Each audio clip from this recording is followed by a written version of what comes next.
Eu quero trazer um pensamento breve para vocês. E como nós estamos no aniversário da Abba, né? Eu não poderia falar de outro assunto a não ser de Abba. E Abba é pai. Então eu quero falar um pouco sobre esse relacionamento de pai e filho. Eu quero falar um pouco sobre a última revelação que Deus trouxe através de Jesus, que Ele é um pai. Por muito tempo as pessoas tinham um relacionamento com Deus apenas formado de que Ele é Senhor e de que tudo está debaixo do controle dEle, de que Ele é todo poderoso, de que Ele está, até a impressão que dá é até que Ele está um pouco distante e nós estamos tentando chegar até Ele. Mas quando o Filho de Deus se manifestou, Ele fala que Ele se manifestou para revelar o Pai. Não o Deus, não qualquer outra coisa, mas revelar o Pai. E eu quero falar então um pouco sobre isso. E conversando essa semana com um amigo meu, ele falou assim: eu acho que tudo se resume no seguinte: Deus é um bom pai. Não é isso, Romulo. E eu perguntei para ele: mas o que seria um bom pai? E ele começou a descrever padrões humanos do que seria um bom pai. Eu falei: mas isso não pode ser um bom pai, porque lá no Egito isso aí não é considerado um bom pai, ou lá na China, isso aí não seria considerado um bom pai, ou lá nos Estados Unidos. Então, um bom pai, ele não é descrito pelo que o terreno pode fazer, mas ele é descrito pelo padrão celestial. Tudo em nossas vidas comparado, deveria ser comparado com o padrão celestial e não com os padrões terrenos. O bom pai é aquele que está nos céus e não esses que estão aqui na terra. Deus, então, Ele se revela através do Filho como Pai, e Ele é o bom Pai. Os exemplos terrenos não definem o celestial, mas o celestial é que define o que é terreno. Nós precisamos entender isso. Tudo é de cima para baixo. Tudo vem dos céus para a terra. Numa passagem bíblica, certa feita, eles dizem assim: nada lhe seria dado se dos céus não tivesse sido dado. O véu, quando rasgou, ele rasgou de cima para baixo. Jesus, quando veio, era Deus vindo à terra. Tudo é dos céus para a terra. É o maior que abençoa o menor. Então, o padrão celestial é o que define o terreno. Por isso, a primeira coisa que eu quero falar para você, eu não sei, isso aqui não tem muito a ver com a mensagem, mas não é porque você tem um padrão de pai terreno, em que você não consegue se apegar àquela experiência, que você não pode aceitar a paternidade de Deus sobre a sua vida. Não compare aquilo que o seu pai terreno fez com você com a paternidade de Deus a seu respeito. Deixa eu dizer para você, Deus é um bom pai. Deus é um bom pai. E aquilo que aconteceu na sua história, eu não sei o que foi, eu não sei para quem é, mas aquilo que aconteceu na sua história não define o que Deus tem com relação a você. Não define o que Deus tem para fazer na sua vida. Não define a maneira como Deus se relaciona com você. Amém? Por isso o título da minha mensagem hoje, desse breve pensamento, é Um Bom Pai. E eu quero ler o texto de João 6, do 1 ao 13, que diz assim, João 6, do 1 ao 13. Algum tempo depois, Jesus partiu para outra margem do mar da Galileia, ou seja, o mar de Tiberíades. E grande multidão continuava a segui-lo, porque viram os sinais miraculosos que ele tinha realizado nos doentes. Então Jesus subiu ao monte e sentou-se com os seus discípulos. Estava próxima a festa judaica da Páscoa. Levantando os olhos e vendo uma grande multidão que se aproximava, Jesus disse a Filipe: como, onde compraremos pão para esse povo comer? Fez essa pergunta apenas para pô-lo à prova, pois já tinha em mente o que ia fazer. Filipe lhe respondeu: 200 denários não comprariam pão suficiente para que cada um recebesse um pedaço. Outro discípulo, André, irmão de Simão Pedro, tomou a palavra. Aqui está um rapaz com 5 pães de cevada e 2 peixinhos. Mas o que é isto para tanta gente? Disse Jesus: mandem o povo assentar-se. Havia muita grama naquele lugar, e todos se assentaram. Eram cerca de 5.000 homens. Então Jesus tomou os pães, deu graças e os repartiu entre os que estavam, diga, assentados, tanto quanto queriam, e fez o mesmo com os peixes. Depois que todos receberam o suficiente para comer, disse a seus discípulos: ajuntem os pedaços que sobraram, que nada seja desperdiçado. Então eles os ajuntaram e encheram 12 cestos com os pedaços dos 5 pães de cevada deixados por aqueles que tinham comido. Queridos, a primeira coisa que eu quero mostrar para você é: Jesus repartiu e ajudou aqueles que estavam assentados. Enquanto eu e você tivermos o controle das nossas vidas, enquanto eu e você tentarmos produzir na nossa própria força, enquanto eu e você não nos assentarmos e recebermos daquilo que Deus tem para nós, Ele não pode nos servir. Abra mão do controle da sua vida, se assente, principalmente porque aonde Ele pede que você se assente, são pastos verdejantes. Ele nunca vai pedir para você sentar, descansar em um lugar ruim.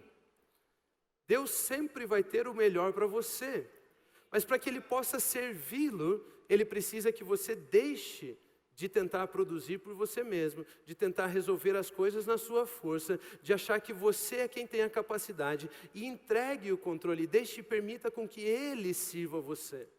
Por isso, Ele estava servindo aqueles que estavam assentados, não aqueles que estavam em pé.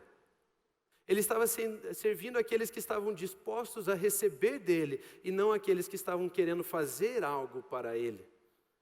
Existe uma diferença gigantesca na mentalidade entre esses dois tipos de pessoa. Existia naquela multidão vários tipos de pessoa, mas nós podemos categorizar elas em 2 principais. Aqueles que tinham a mentalidade de servos, de escravos, e aqueles que tinham a mentalidade de filhos. Existiam 2 tipos de mentalidade naquele lugar.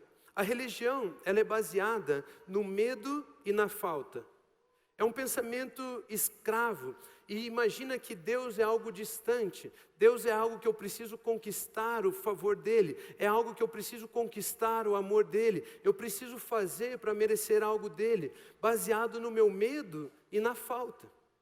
O pecado de Adão fez com que a humanidade criasse esse modelo mental de medo e falta, porque nós nos tornamos, em Adão, escravos do pecado.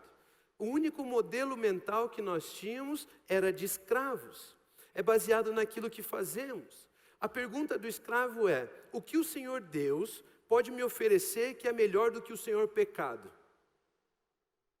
Se eu gostar das propostas do Senhor Deus, aí eu vou fazer algo para ver se mereço aquilo que Ele me propôs. Essa é a mentalidade do escravo. Mas relacionamento não está naquilo que fazemos. Relacionamento se encontra naquilo que somos. Nós só temos relacionamento com coisas da mesma natureza. Não existe como você ter um relacionamento com o seu carro, com o seu cachorro, com sei lá o quê. Só existe relacionamento entre mesma natureza. Então não está baseado no pensamento escravo. Você precisa ter a natureza de Deus para se relacionar com Deus. Jesus então veio para mudar essa mentalidade. Os discípulos aprenderam o que aprenderam sobre Deus com os judeus. Imagine que, eu não sei bem certo, mas o menor dos discípulos, o mais novo dos discípulos, tinha aproximadamente 18 anos. Ou seja, ele já tinha saído da escola. Ele já não era mais um aluno dentro da escola. Então ele era formado naquilo que os judeus dizem a respeito de Deus. E eles dizem que Deus é Senhor e eles são servos, escravos. Eles tinham a mentalidade então de escravos. Agora é que estavam ouvindo algo novo a partir de Jesus. Eles pensavam sobre Deus de uma forma, eles tinham uma mentalidade de escravos, eles viam Deus apenas como Senhor. E escravo tem uma mentalidade: medo e falta. Mas aquele garoto estava aprendendo sobre quem é Deus com Jesus, com a manifestação, com a imagem do Deus invisível, com aquele que é filho e veio revelar que Deus era pai. Se era garoto, tinha aproximadamente 12 anos. E 12 anos é o ápice do estudo do judeu.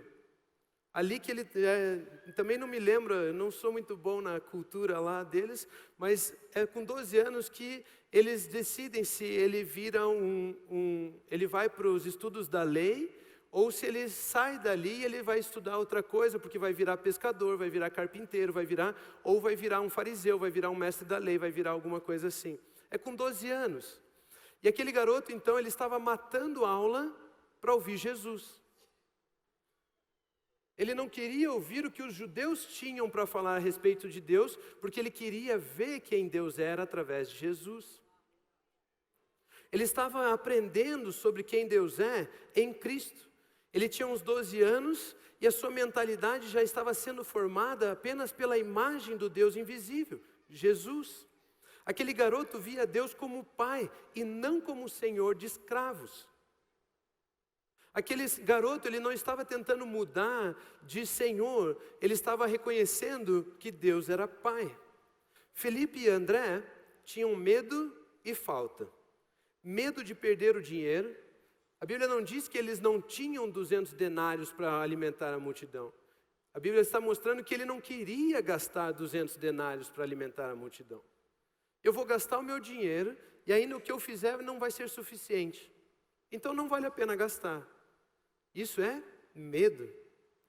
E uma mentalidade de falta. Mentalidade de falta fala: mesmo que alguém ofereça uma solução, eu não acho que é suficiente. O que é isso para tamanha multidão? O que é isso para tamanha multidão? Foi a pergunta de André. Mas aquele garoto, eu acho que diz rapaz, garoto, não coloca o nome dele, porque pode simbolizar qualquer um de nós como filhos.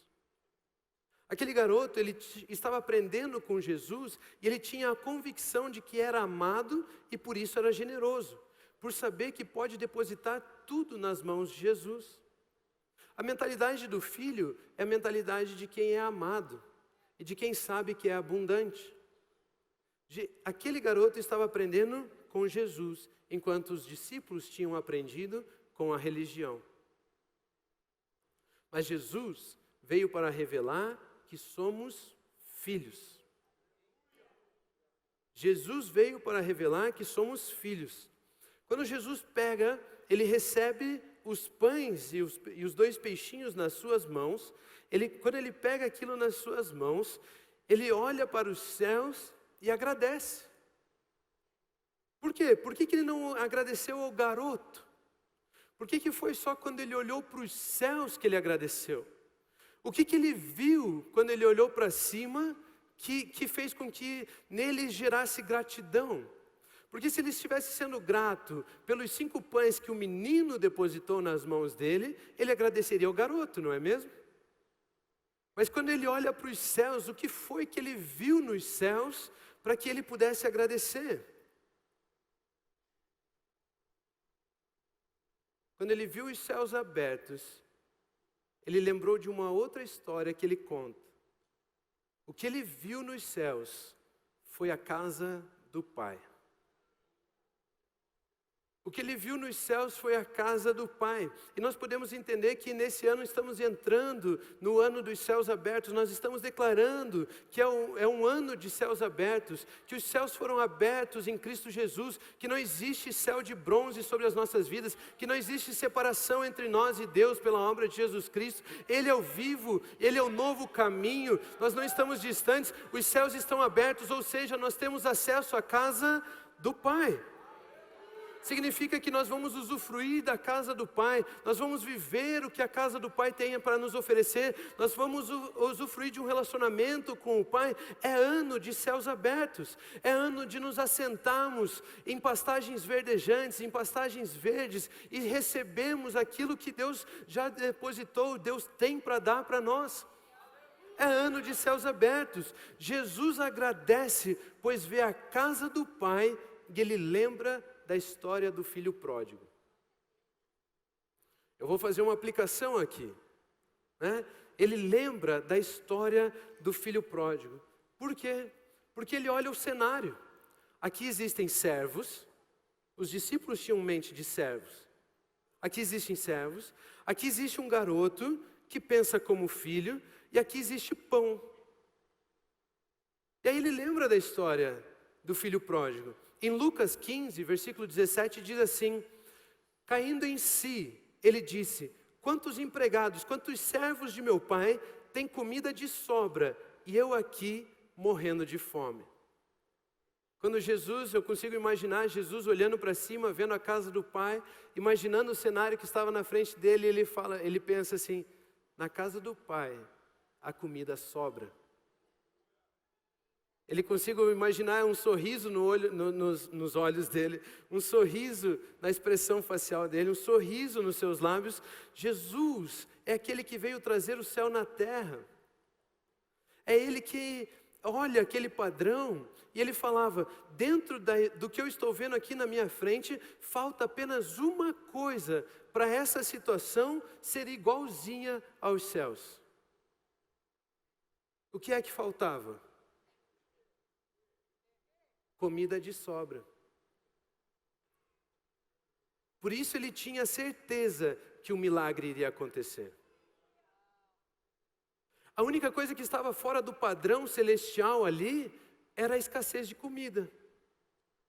Existiam servos, existiam mentalidade de filhos, existia um pouquinho de pão, mas não de sobra.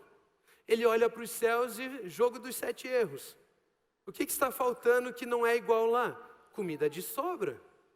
É muito simples. Então ele dá um sorriso e ele agradece: pai, obrigado.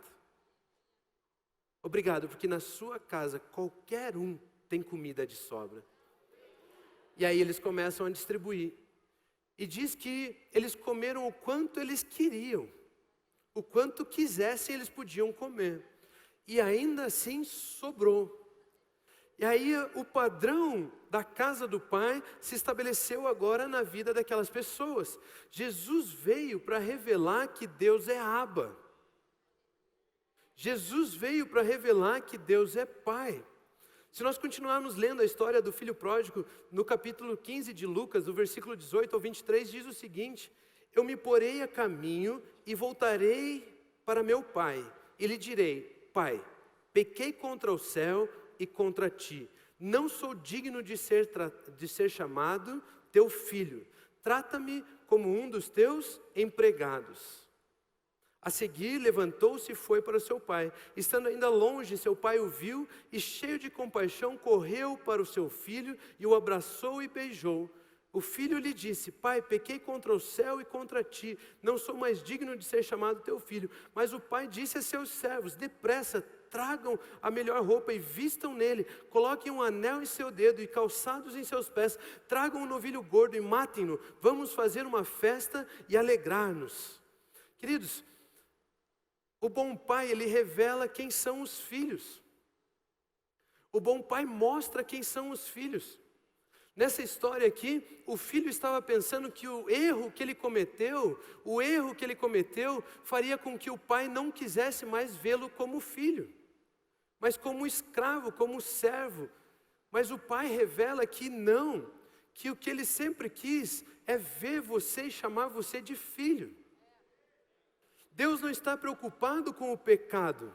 Isso foi resolvido em Jesus Cristo. O que Ele quer é que você compreenda que você é filho.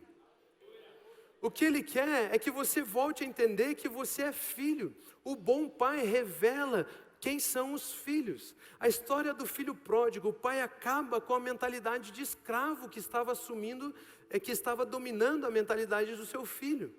Ele o abraça, ele beija, ele ama, ele devolve a convicção de que ele é amado, de que aquele filho é amado, e acaba com todo o medo. Porque o amor expulsa todo o medo. Se aquele pai tentasse condenar e falar: filho, você errou, apontasse o dedo, aqueles servos iam apedrejar aquele menino, ele ia morrer naquele lugar. Mas o pai, ele não está aqui para julgar-nos.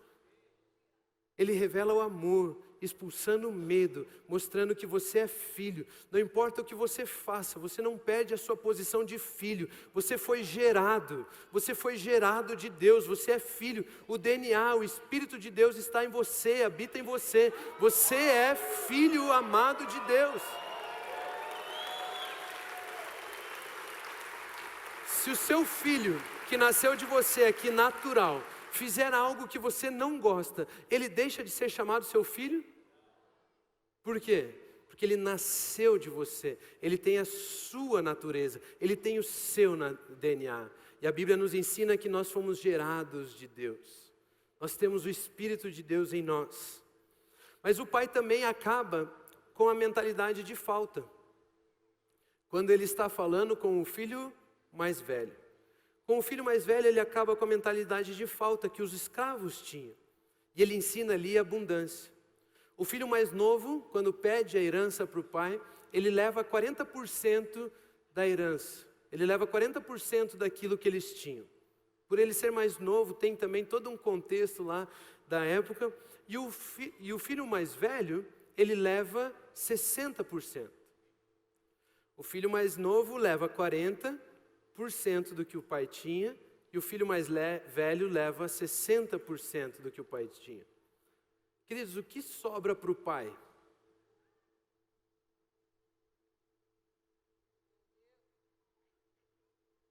Nada.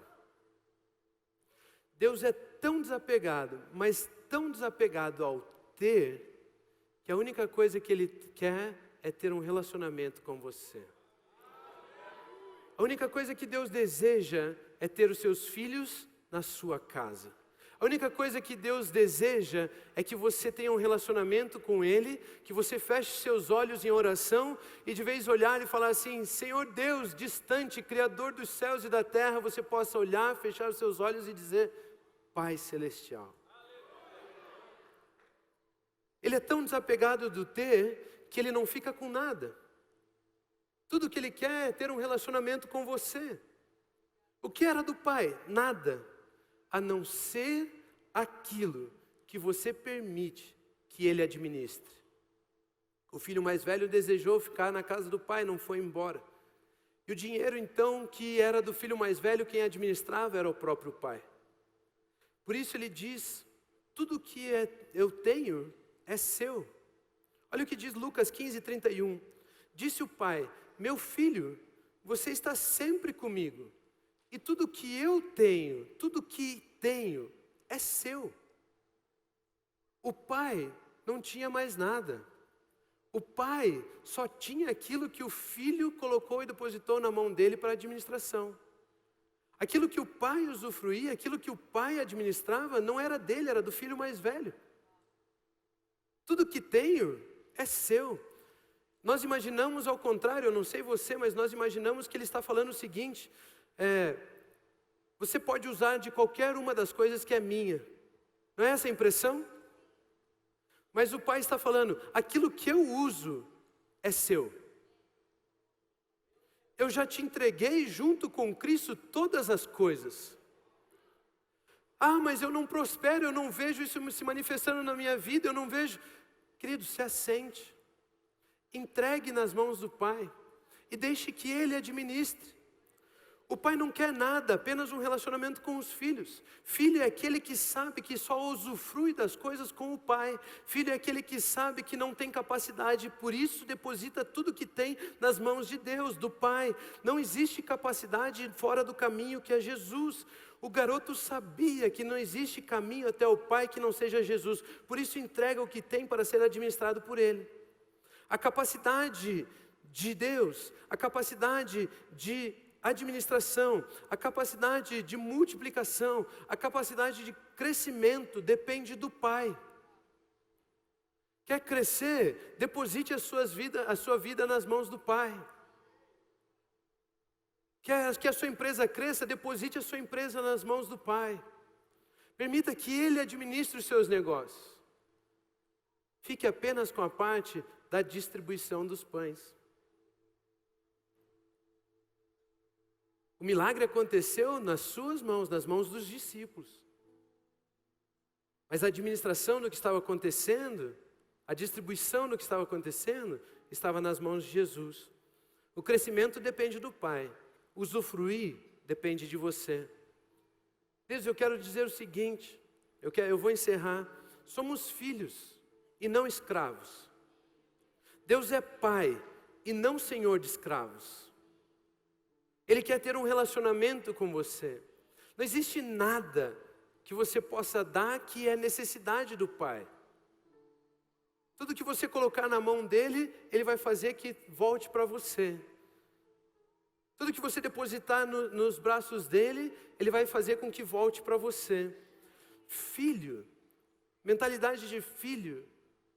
Filho é aquele que entende que ele depende do Pai. É aquele que cansou de lutar nas suas próprias forças. É aquele que abandonou o seu próprio mérito, a justiça própria. É aquele que abandonou o pensamento de eu consigo. E decidiu colocar a sua vida e tudo que tem nas mãos do Pai. E falar, eu dependo do Senhor. Eu já tentei administrar da minha forma, perdi tudo. Eu me via como escravo na casa do Pai e não usufruía de nada. Pai, eu dependo de você. Mas Pai é aquele que revela quem o Filho é. E aqui nós aprendemos, ao estudarmos sobre quem Deus é, quem nós somos. Nesse lugar, eu cresci aqui. Eu tinha 3 anos quando começou. E a mensagem que eu aprendi desde o início é que eu estou na casa do Abba, do Pai. E o Pai sempre revelou a minha identidade como filho. Eu dou graças a Deus porque eu nunca fiz um jejum para tentar arrancar uma bênção de Deus. Eu dou graças a Deus porque eu nunca tentei trazer um dízimo, uma oferta, para que como que fala? O gafanhoto, a peste, não comesse o resto. Eu dou graças a Deus porque eu nunca tentei arrancar nada de Deus na minha própria força. Porque eu sempre aprendi que Ele é Abba e eu sou filho. O bom pai é aquele que revela quem os filhos são. E hoje aqui nós estamos aprendendo o seguinte. Deus diz a respeito de você. Você é amado. Você é justo. Você é santo. Você é perfeito. Você é livre. Você é abundante. Você é o que Ele diz que você é. Você é como árvore plantada junto ao ribeiro. Você dá fruto na estação certa. As suas folhas não murcham. Você é um filho amado de Deus. Continuem abençoados.